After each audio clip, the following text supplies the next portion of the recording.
Greetings everybody, hope everyone is doing well. My names are Judy Semugabi Bachaita.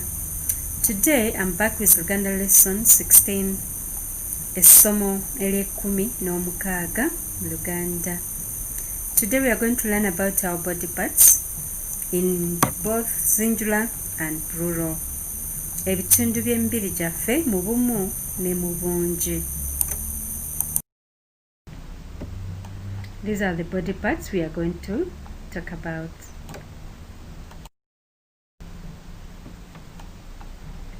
Ebitundu by'omubiri mu bumu ne mu bungi.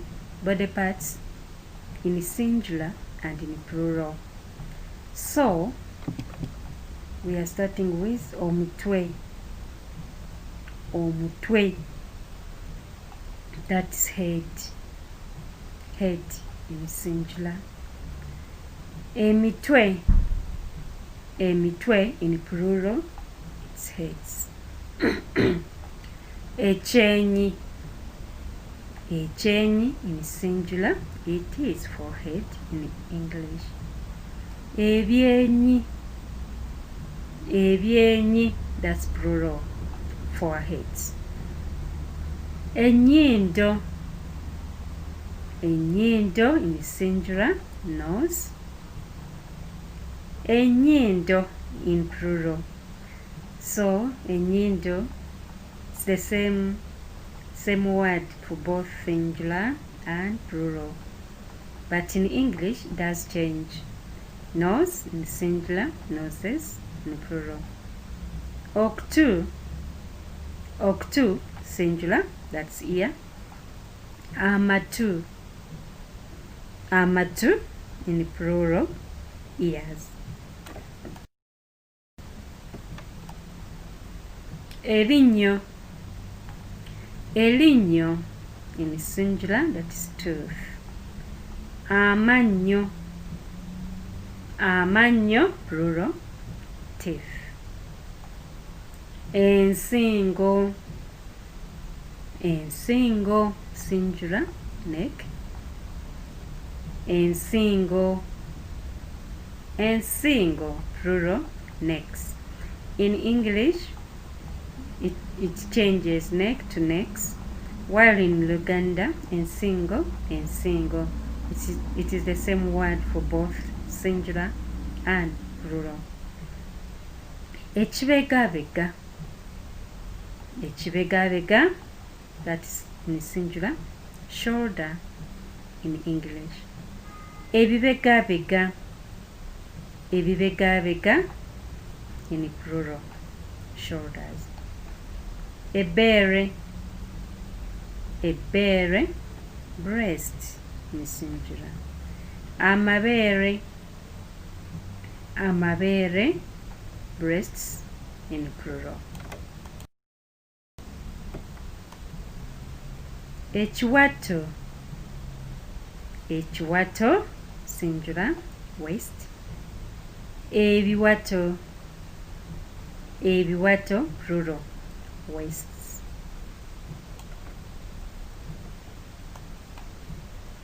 Engalo.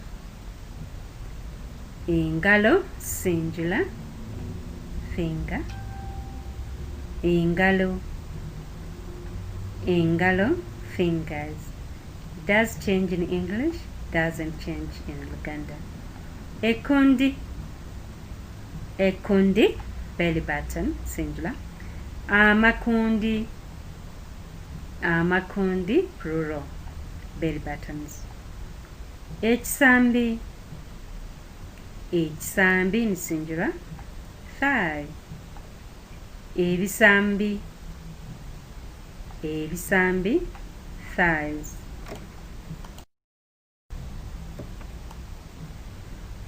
Evivi.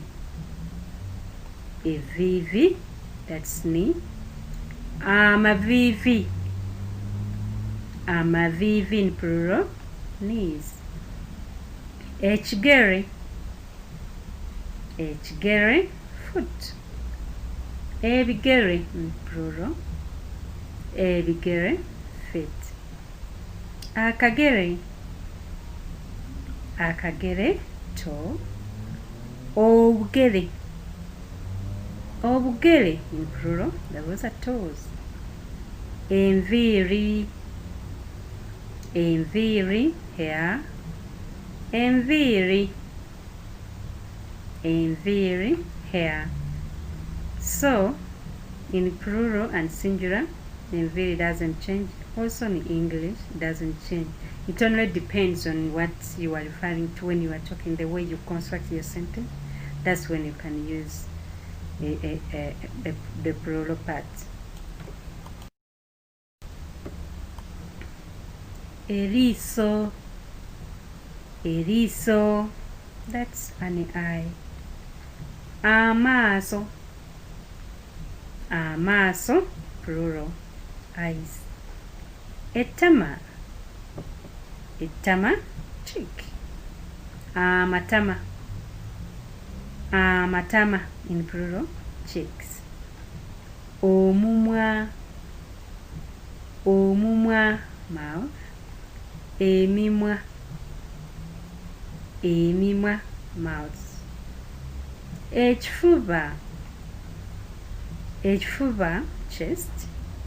Ebifuba, in plural. Ebifuba, chests. Olukokola. Olukokola, elbow. Enkokola. Enkokola, in plural. Enkokola, elbows. Omukono. Omukono, singular, that's hand. Emikono. Emikono, plural, hands. Olubuto. Olubuto, singular,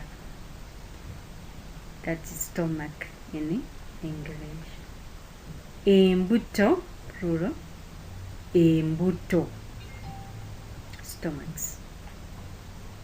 Okugulu. Okugulu, leg. Amagulu, in plural. Amagulu, legs.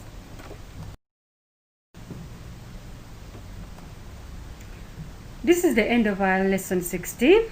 Enkomerero essomo ery'ekkumi n'omukaaga. Thank you for listening. Weebale kuwuliriza, singular. Weebale kuwuliriza. In plural we say mwebale kuwuliriza. Mwebale kuwuliriza. Thank you so much. Thank you so much. Weebale nnyo, in singular. Weebale nnyo. In plural we say mwebale nnyo. Mwebale nnyo. Goodbye. Weeraba, in singular. Weeraba. In plural we say mweraba. Mweraba. Thank you so much for listening. Hopefully you've learned something out of the lesson. And please don't forget to go to my YouTube channel called Judy's Basket and subscribe. I will appreciate it. Thank you. Thank you. Take care. Stay blessed. Bye.